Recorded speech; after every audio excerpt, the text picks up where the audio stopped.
Shalom Vracha. Le titre de cette petite histoire, qui dit énormément de choses, sera la pureté de la Torah et la pureté de l'âme qui l'étudie. Le but de la Torah, c'est d'arriver à un niveau où le cœur est tellement bonifié, est tellement travaillé, c'est de ne jamais ramener les choses vers lui. Car il peut entraîner l'orgueil et il peut entraîner complètement le désastre. Car l'orgueil est l'idole elle-même. Si la Torah, elle considère que l'idolâtrie est un péché capital, mais ce qu'elle considère le plus, c'est que l'orgueilleux est l'idole par excellence. Nous devons toujours travailler sur cela, de toujours nous éloigner des imperfections qui peuvent impurifier le cœur. Lev Tov. Il faut avoir un cœur travaillé, un cœur embelli. Ça coûte très cher. C'est un grand sacrifice. Le même Yetzer Hara qui te dit « sois orgueilleux », c'est le même Yetzer Hara qui te dit des fois « tu as raison ». Et c'est lui qui te dit que tu es tzaddik. Et parce qu'il te dit que tu es tzaddik, il t'apporte les preuves que tu as telle et telle institution, telle et telle mitzvot. Tu as des capitaux de mitzvot. Et c'est là où il y a tout le piège. La grandeur des grands qui a fait l'éclat et la pureté de leur âme, ça a été de toujours fuir les honneurs. Car les honneurs expliquent le Gaon, Rabbi Yosef Horowitz, l'auteur du livre Madregat Adam Minovardok, Hu Tzir Hamidot, le kavod, la recherche des honneurs, c'est comme la charnière qui fait bouger la porte. Toutes les carences qui existent en nous, elles dépendent de la charnière, la course aux honneurs. Si quelqu'un il arrive à se maîtriser de ça, il arrive à un niveau extraordinaire de révélation des secrets de la Torah. Je vais vous conter une histoire de deux grands rabbanim qui étaient très amis et qui ont écrit des commentaires lumineux sur la halacha. J'ai nommé Rabbi Akiva Iger, de mémoire bénie, et Rabbi Yaakov Melissa. Ce sont deux rabbins qui habitaient l'un loin de l'autre, un dans la ville de Lissa et l'autre dans la ville de Puzna. Un jour, Rabbi Akiva Iger était invité à un Shabbat dans la ville de Puzna, de Lissa, là où était le maître Rabbi Yaakov. C'est l'auteur d'un livre qui s'appelle Havod Da'at sur tout le Shulchan Aruch. Un commentaire fabuleux. Et lorsque, le jour de Shabbat, on arrive au Sefer Torah, il y a des montées très prisées. D'après les Ashkenazim, c'est la 3e montée. D'après les Sfaradim, selon la Kabbalah, c'est la 6e montée. Étant donné que les deux, Rabbi Akiva Iger et Rabbi Yaakov, étaient des Ashkenazes, donc la 3e montée, elle est la plus prisée. Qui va monter à cette montée? Rabbi Akiva Iger, qui n'est qu'un invité dans cette synagogue. Mais le rave de la synagogue, une synagogue grandiose, 500-600 personnes le Shabbat, et que tous étaient des Talmid Chachamim. C'est normal que le Shamash, il appelle le rave de la ville, le rave de la synagogue à monter le troisième. Et voilà que le Shamash était émerveillé des écrits somptueux, lumineux de Rabbi Akiva Iger. Car il a écrit des responsables avec lesquels il a répondu au monde entier. Et même Rabbi Yaakov avait un kavod, un honneur extraordinaire, unique pour Rabbi Akiva Iger. Le Shamash, donc, arrive à la troisième montée et il dit, il y a un mode, on va faire monter à la Torah le grand luminaire, le grand tzaddik, le grand posek, décisionnaire halachique, Rabbi Akiva Iger. Vous imaginez qu'est-ce qui peut se passer là, à ce moment-là? Offenser le rav de la ville, le rav de la synagogue, et faire monter un invité. Qu'est-ce qu'elle va dire, la femme qui se trouve dans la Hazara, la femme du rav? Elle va blêmir.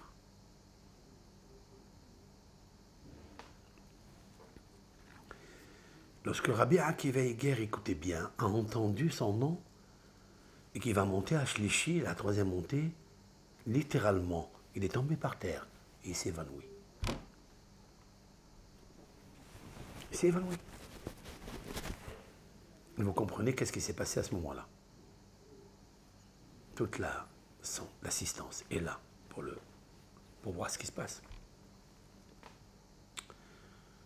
Il y a une personne qui a compris pourquoi Rabbi Akiva Iger s'est évanoui. Une.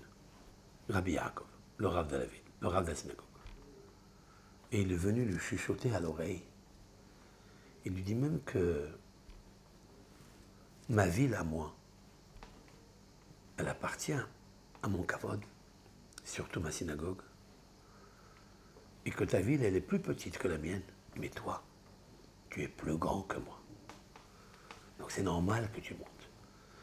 Ne t'inquiète pas, je ne vais pas me vexer, je ne veux pas être touché, je ne veux pas être infirmé à cause d'un bisayon, d'un déshonneur qu'on m'a fait pour ton honneur, car l'honneur de ta Torah, il est plus grand que le mien.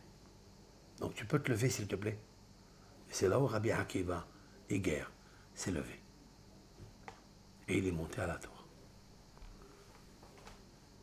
Qu'est-ce que j'apprends de là?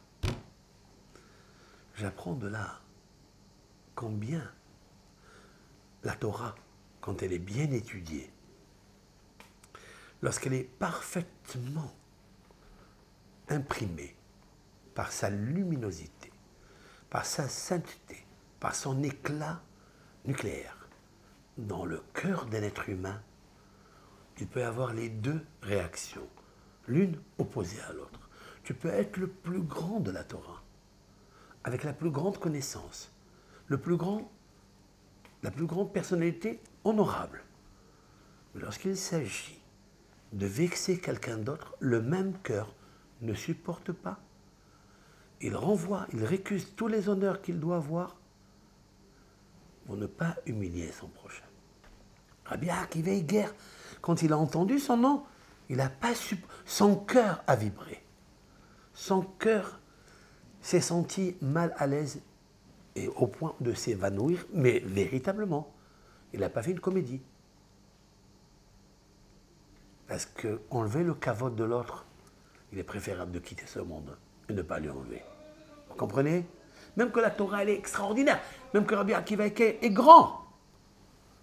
Mais la place où se trouve Rabbi Yaakov de Lissa, c'est une place à part. C'est à lui, tu ne lui enlèves pas.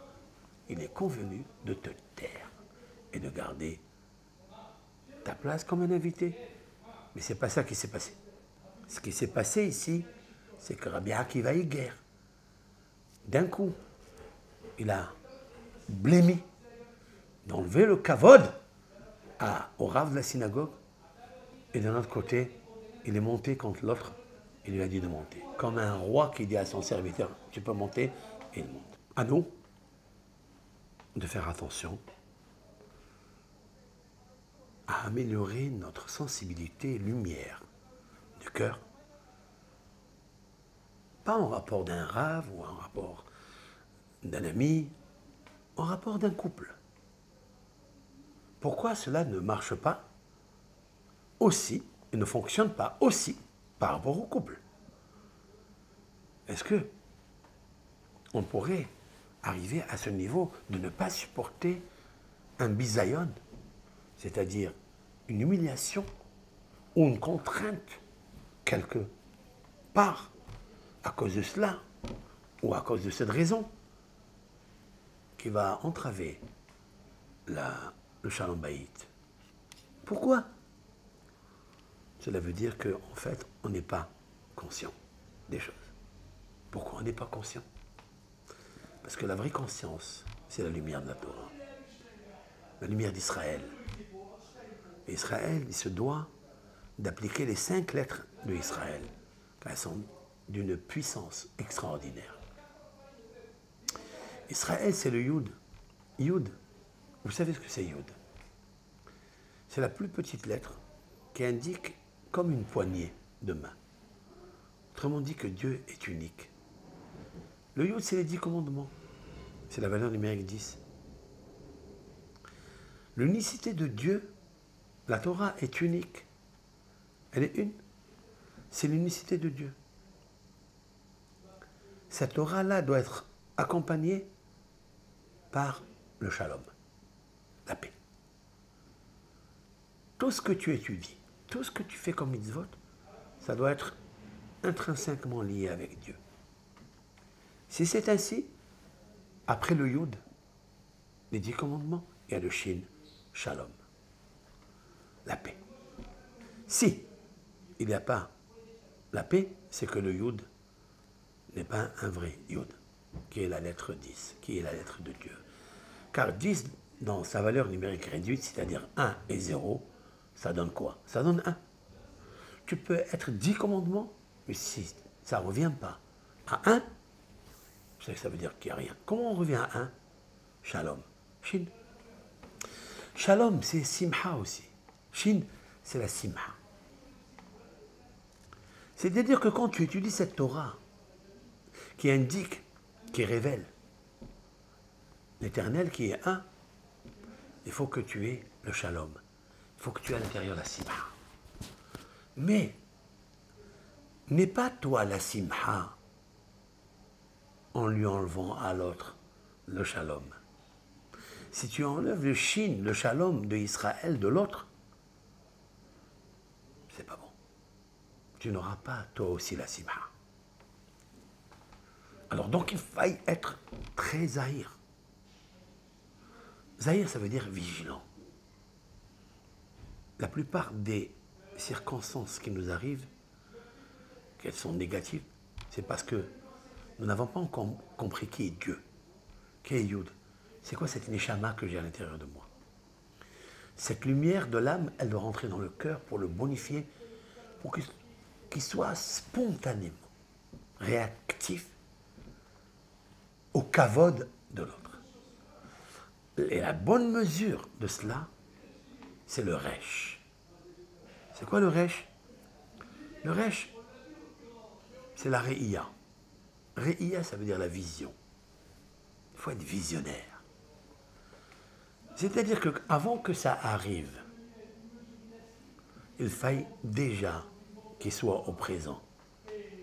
C'est de le voir, c'est ce qu'il appelle le prévu et le vu de près. C'est ce qui est prévu d'arriver, mais toi regarde-le de près. Maintenant, je suis avec moi. Je vois combien il est grand à Kadosh Baruch Hu. Je dois amener le shaman. Donc c'est la re'ia, c'est une vision qui ne soit pas erronée. Le Aleph, c'est le Alouf, c'est-à-dire Ulpan. Ulpan, c'est l'étude, l'enseignement. Tu devras bien étudier la Torah pour connaître l'unicité de Dieu, pour qu'elle t'amène au shalom, qu'elle t'amène à une bonne vision. Et le lamed, c'est le limoud. Le limoud, ça veut dire l'ilmod ou lamed. C'est de toujours essayer d'étudier et d'apprendre, d'enseigner aux autres. Quand tu fais ça, tu as réussi Israël. En fait, c'est ça Israël. Quand on regarde aujourd'hui que Israël, elle est visionnée, elle est réfléchie par les nations, c'est international.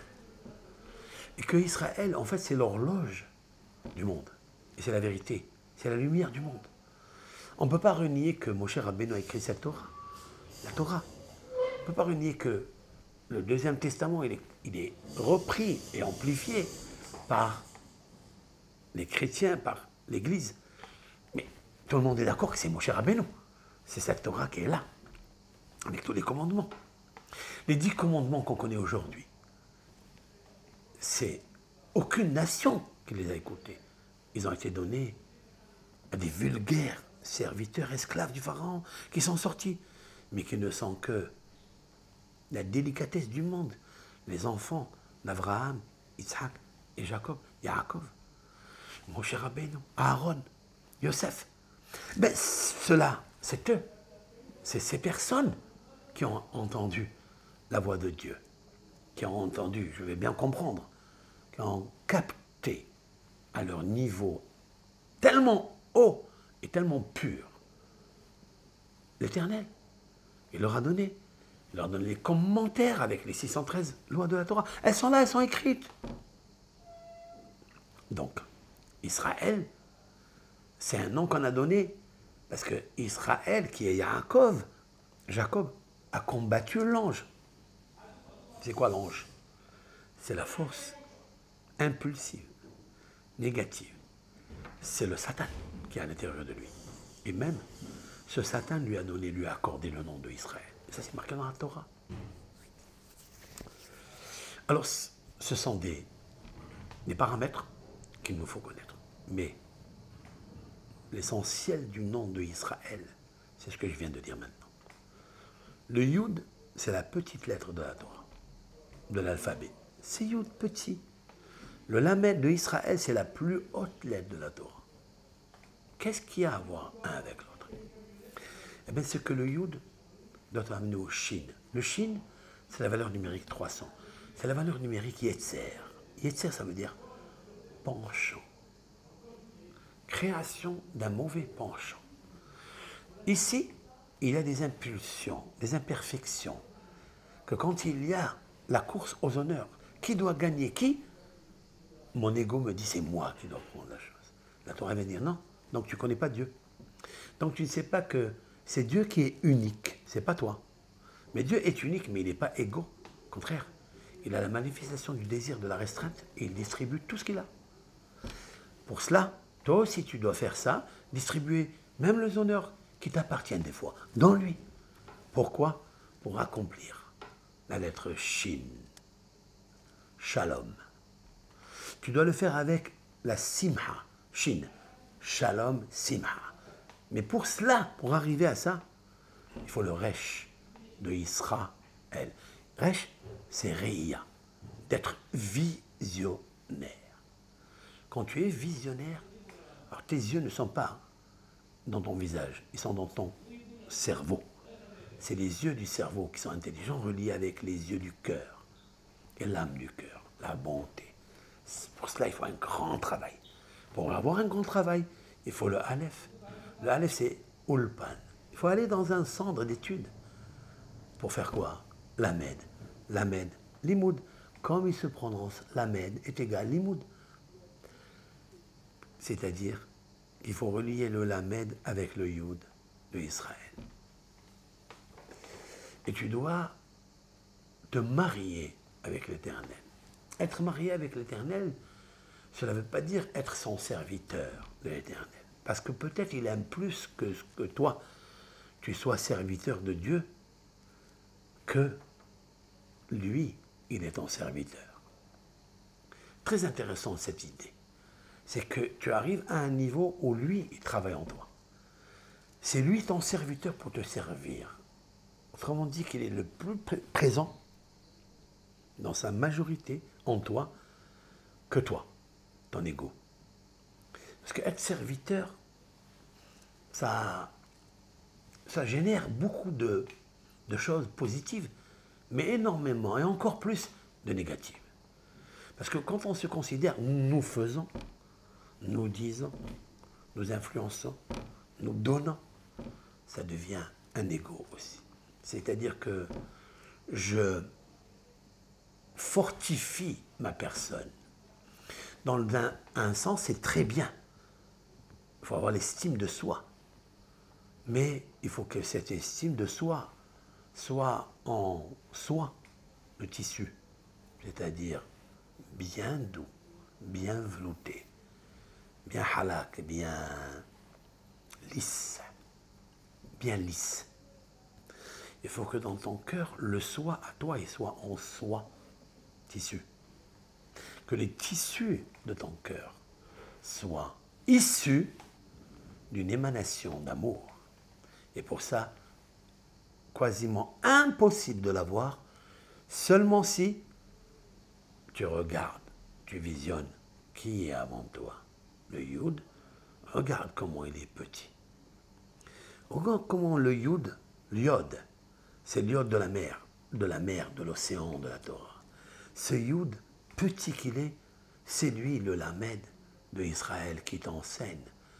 Comment ce petit que tu ne connais pas, qui est invisible, qui est en toi, et des fois très petit en toi, en minuscule des fois, qui n'apparaît même pas, mais si tu le prends et tu le travailles, tu le fais travailler avec toi, c'est l'amour, c'est Dieu, l'unicité, l'imoud. Alors tu apprendras énormément de lui. Tu arriveras au Shin, Shalom, Simha, Ulpan, Lamed, l'imoud, mais surtout, la lettre qui est au milieu, celle qui prend le Yihoud, unicité, la Torah, Dieu, le Shalom, la paix, celle qui t'amène au Ulpan, Aleph, c'est-à-dire le centre d'étude, et la Med pour étudier, c'est la lettre qui est au milieu, laquelle Resh. Resh, Re'ia, visionnaire. Celui qui est visionnaire, et Zéou Chacham Aroé est un olad, disent les maximes de nos pères. Ça, c'est la parole de Rabbi Shimon ben Yochai. Qu'est-ce qu'un homme sage? C'est celui qui regarde, qui visionne le futur. Il n'est pas marqué le futur. Nous, on explique Anolad, ce qui va naître. Ça veut dire le futur. Mais pourquoi il n'a pas dit le Hatid? Hatid, en hébreu, c'est le futur. Plus grand que ça. Anolad, ça veut dire quelles sont les conséquences qui vont naître quand tu vas vexer quelqu'un. C'est ça qu'il faut voir. On parle ici d'un futur qui est naissance ici. À cause de la connaissance, des fois, il y a une naissance qui n'est pas bonne. Donc, il faille travailler énormément, beaucoup, dans son cœur. Une fois que tu as gagné cela, eh bien, tu as gagné tous les paris de ce monde parce que tu es devenu Israël. Kol Tov.